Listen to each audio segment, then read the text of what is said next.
से coordinating committee on Manipur integrity COCOMI की माइकई दगी मणिपुर की गवर्नर ना अपोलॉजी तौगदबनी हाबदि मणिपुर थारगा उखरुन चनब होना मतमदा थिंगलखिबा मयाम दुदगी हौरगा हाइतारे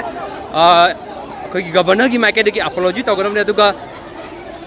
मणिपुर की डीजीपी सेक्यूरिटी एडवाइजर अमदि अखोगी चीफ सेक्रेटरी मखोइसे मोरेंग ग्राउंड रिजाइन तौ फम थादु हाइबा वाफम लाख पकल लेना ngaraंगसी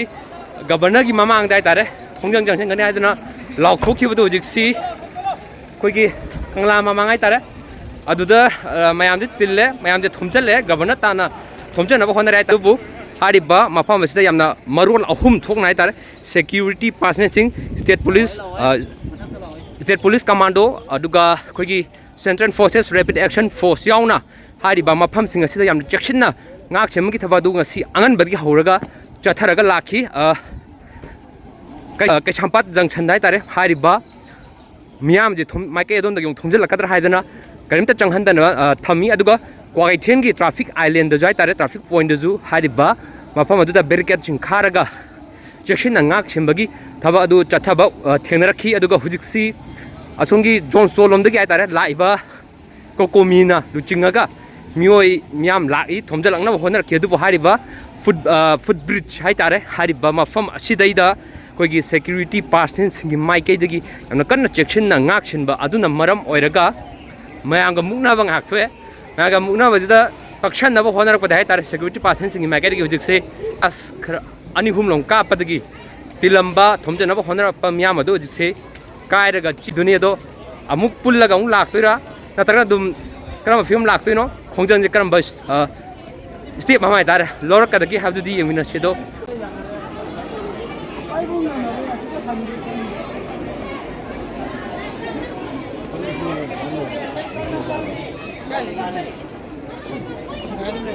मां बहन को भी ऐसा ही करना अगर जिंदगी में जीना है तो अच्छा ही के लिए जियो कब तक ऐसे ही मर के जिएगा एक ही बार मर लो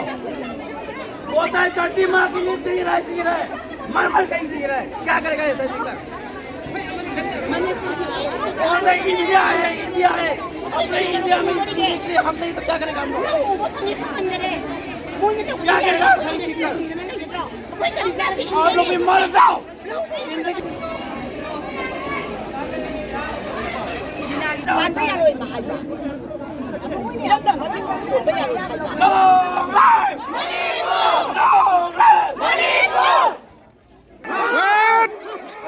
कोई नहीं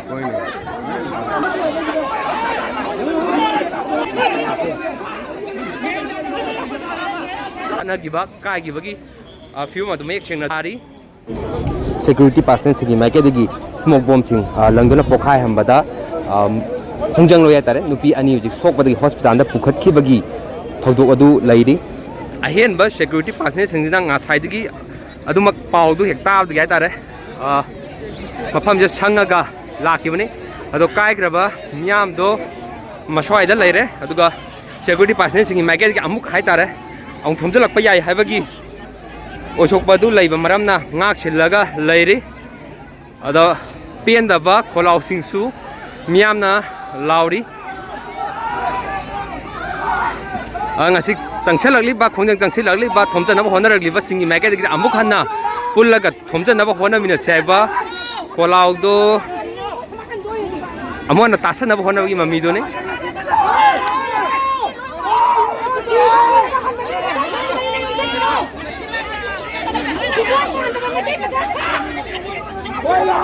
coordinating committee on Manipur integrity की थौमी सिंह अदुगो स्टूडेंट फ्रंट नाइ तारे मखोगी माहिरोय सिंगी अदुमबा स्टूडेंट फ्रंट की थौमी सिंजु लोइना मपुंग ओइबा थौमी सिंजु लोइना लैरे हारिबा मफम असिदा जगह का खम कार मैम से चाइथोग लेगी मम्मी अद अमुहना पुनचलगा थोमचनबगी तांकक अमददी लैरी अदुगा असो नाकन जो हाइतारे सिक्योरिटी मसिंग यानब सिक्योरिटी सिंगना ngak सेलगा लैरी हुजिकसे करम फिवम लाकदगे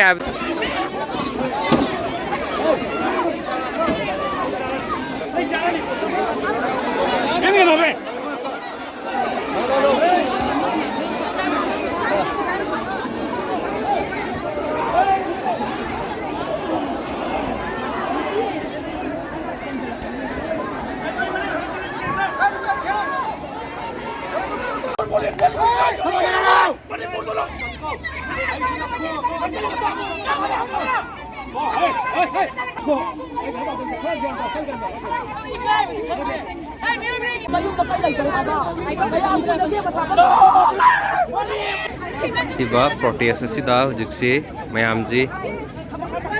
टियागास कापदai कायरगा लेरखबा मतुंग कोगी पेंद्रबा म्यांगी कोलाउसी superintendent of police Imphal West का वारी सानरागा तौनाबा अपेन पेंदा तु तानाबगी फिवमनी अदा एसपी की माइकेदगिसु पांदबा थोजिन थोक्तनबा होनबदा नतना म्यांगी पेंदबसिंग असि अदुमक तारि अमदि थेमजन्नबा होनरी